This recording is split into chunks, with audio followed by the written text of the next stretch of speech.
हाँ, ये बहुत बड़ा कन्फ्यूजन है कि जैसे ही सर्वाइकल का नाम आता है तो लोग स्पाइन की तरफ सोचने लगते हैं कि जैसे सर्वाइकल स्पॉन्डिलोसिस होती है तो लोग सोचते हैं कि उसमें कैंसर हो जाता है। ये बहुत ही बड़ी मिसअंडरस्टैंडिंग हो जाती है। एक्चुअली कहीं पे सर्विक्स का जिक्र ही नहीं होता है। लोगों को आम भाषा में लोग जो बात करते हैं तो बात करते हैं जैसे बच्चेदानी की, अंडेदानी की, नली की ना, जिसको फेलोपियन ट्यूब्स कहते हैं, बच्चेदानी यानी कि यूट्रस, अंडेदानी यानी कि ओवरीज। क्योंकि सर्विक्स का कहीं जिक्र ही नहीं आता है तो आम तौर पे जो कॉमन पब्लिक है उनको पता ही नहीं है फीमेल्स को कि यूट्रस के क्या क्या पार्ट्स होते हैं। तो ये जानना बहुत ज़्यादा ज़रूरी है कि ये यूट्रस का ही पार्ट होता है सर्विक्स, और इसका कुछ भी स्पाइन से कुछ भी कंसर्न नहीं होता है।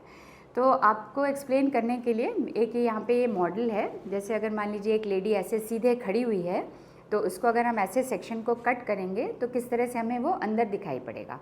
इसमें से ये वजाइना का पार्ट होता है, जो योनि जिसको बोलते हैं, जो हमें बाहर से एक्सेसिबल होता है। तो यहाँ से बच्चे, जैसे बच्चा जहाँ से डिलीवर होता है, ये वो वाला एरिया है, ये बाहर से कनेक्टेड होता है एक्सटर्नली। इसी का जो यूट्रस का जो पार्ट जो हमें यहाँ से दिखाई पड़ता है, जो वजाइना के अंदर होता है, उसको सर्विक्स कहते हैं। तो इसलिए ये क्योंकि कहीं से दिखता नहीं है, सिर्फ डॉक्टर्स ही इसको देख सकते हैं।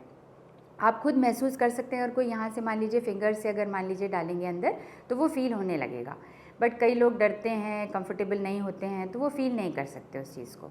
और जो ये वाला पूरा पार्ट है, ये यूट्रस का पार्ट है, ये फेलोपियन ट्यूब्स हैं, और यहाँ पे ये ओवरी है। तो ये जो पूरा पार्ट होता है ये पेट के अंदर होता है, ये दिखाई नहीं पड़ता है।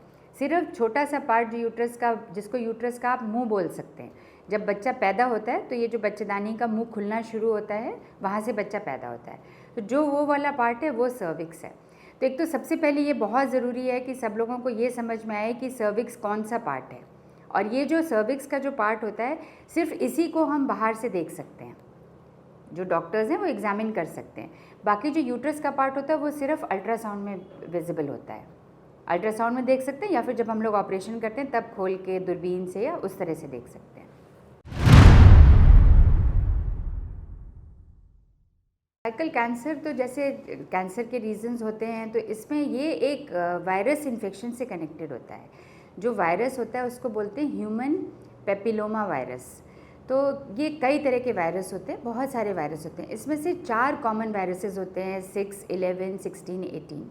तो वो जो ये वाले वायरसेस अगर प्रेजेंट होते हैं, ये इन्फेक्शन सर्विक्स का इन्फेक्शन होता है। सर्विक्स मतलब ये जो बच्चेदानी का मुंह होता है, इसमें वायरल इन्फेक्शन हो जाता है। और वो वायरस जब बहुत दिनों तक रहता है, ये इन्फेक्शन जैसे परसिस्ट करता है, मान लीजिए 10 साल 15 साल, तो फिर ये सर्वाइकल कैंसर को कॉज कर सकता है। ये वैसे बहुत ही स्लो ग्रोइंग कैंसर है, पर बहुत ही मतलब अनफॉर्चुनेट बात है कि इतना स्लो ग्रोइंग होने के बावजूद भी कई बार लोगों का ये इतना लेट डिटेक्ट होता है कि वो पूरे में फैल जाता है। अगर हमें ये जल्दी पता चल जाए तो पहले ये सिर्फ बच्चेदानी के मुंह में कन्फाइंड रहता है, तो बहुत आसानी से इसका ट्रीटमेंट हो जाता है। ज़रूरी नहीं कि बच्चेदानी निकालनी पड़े, कभी कभी सिर्फ उतना पार्ट निकाल के भी इसका ट्रीटमेंट हो जाता है। जैसे मान लीजिए कोई यंग है ना, वो अभी चाहते हैं बच्चे वगैरह पैदा करना, तो ऐसा नहीं है कि इसमें बच्चेदानी ही निकालनी पड़ती है। पर बहुत अनफॉर्चुनेट बात है कि लोग अवेयर नहीं है, लोगों को पता नहीं है, इस वजह से ये इतना लेट डिटेक्ट होता है कि हम लोग कुछ हेल्प नहीं कर पाते हैं।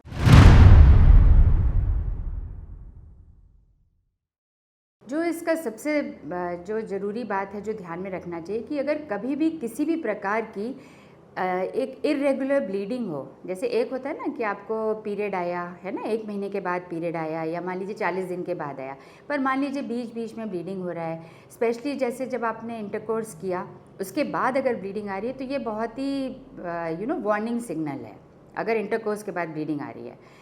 और अगर कभी कभी बहुत ही फाउल स्मेलिंग डिस्चार्ज ना, गंदा बदबूदार डिस्चार्ज आ रहा है अंदर से, या मान लीजिए ब्लड मिक्स डिस्चार्ज आ रहा है, तो इन सब चीज़ों को इग्नोर नहीं करना चाहिए।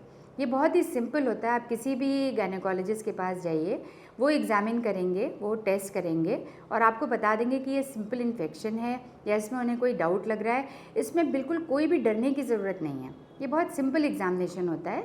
और एक ओपीडी में जाके आप बड़ी आसानी से ये डायग्नोसिस भी आप कर सकते हैं कि आपको ये प्रॉब्लम है कि नहीं है। इसमें ये होता है कि एक तो हम लोग जो बेसिक होता है वो तो हम उसको विजुअलाइज करते हैं। पहले हम देखते हैं कि जो यूट्रस का माउथ, जिसको सर्विक्स कहते हैं, कि वो हेल्दी है कि नहीं है। ठीक है। अगर हमें लगता है कि वो अनहेल्दी है या मान लीजिए नहीं भी लगता है, तो भी हम लोग ये सजेस्ट करते हैं कि हर लेडी को अपना एक पैप्समियर का टेस्ट कराना चाहिए।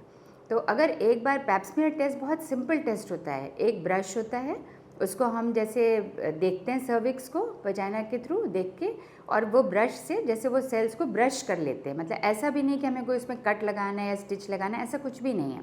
सिर्फ जैसे ब्रश करके उसमें से जो सेल्स होते हैं वो ब्रश करके वो लेके भेज देते हैं टेस्ट करने के लिए।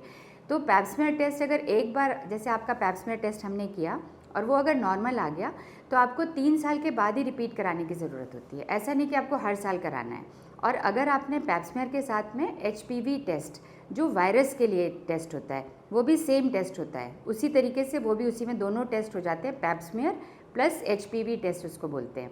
तो अगर आपका HPV नेगेटिव आ गया तो फिर आपको 5 साल के बाद उसको रिपीट कराना होता है।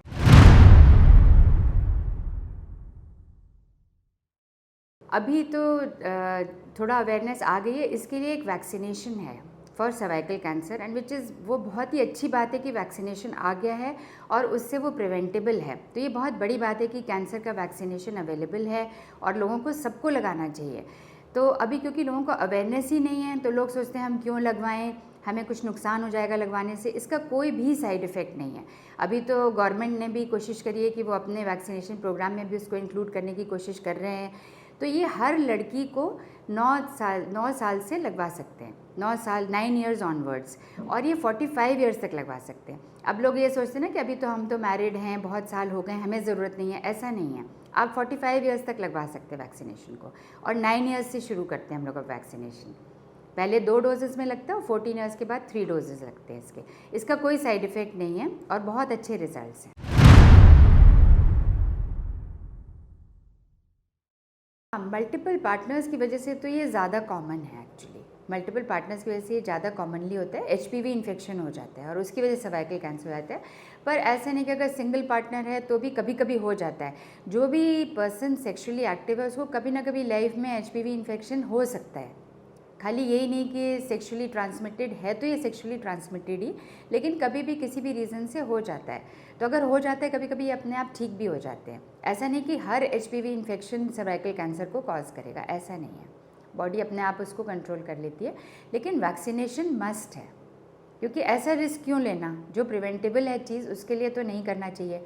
दूसरा ये कि अगर आप जांच भी कराते हैं तो ये जांच में भी डिटेक्ट हो जाता है, क्योंकि जैसे अभी मैंने बताया कि ये स्लो ग्रोइंग है। तो अगर आप हर 3 ईयर्स या 5 ईयर्स में टेस्ट करा रहे हैं तो ये कभी ना कभी डिटेक्ट हो जाएगा टाइमली।